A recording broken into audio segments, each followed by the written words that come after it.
Good morning, good afternoon, good evening, guys. This is Deegee Chef from the stables. We are doing a Cuban chicken roast. The most interesting part of this is the marination.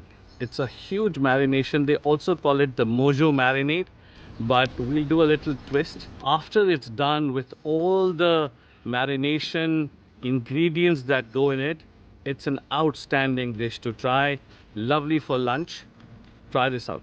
Let's get the zest of one whole lemon, half a cup of orange juice, the juice of a big lime. To this, add lots of chopped coriander.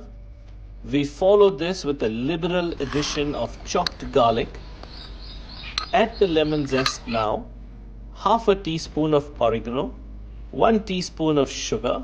To this, also add the chopped red peppers, 3 teaspoons of coarsely powdered roasted cumin, 2 teaspoons of the regular cumin, 2 teaspoons of salt, and 1 teaspoon of black pepper.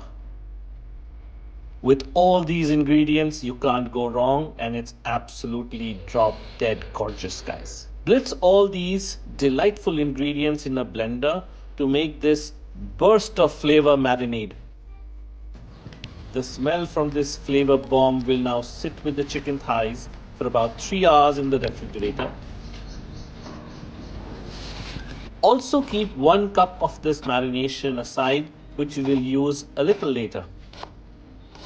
Let's get the salad ready.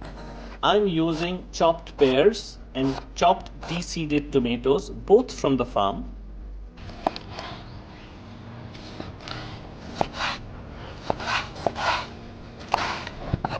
Mix half cup of the remaining marinade with these chopped pears and tomatoes. Going back to the chilled marinated chicken thighs, which has been lying in the refrigerator for 3 hours. We now sprinkle olive oil on the chicken thighs and bake it at 350 degrees for about 35 minutes till they are cooked and brown. Look at that grilled chicken thighs. Now to the plating. Place the grilled goodness gracious me chicken thighs along with the salad and a little bit of the marinade that is left over the thighs and devour them. It's a great low calorie option, goes very well for lunch and dinner. Have a good one, guys. We love this. Our guests love it. I hope you will like them too. Cheers.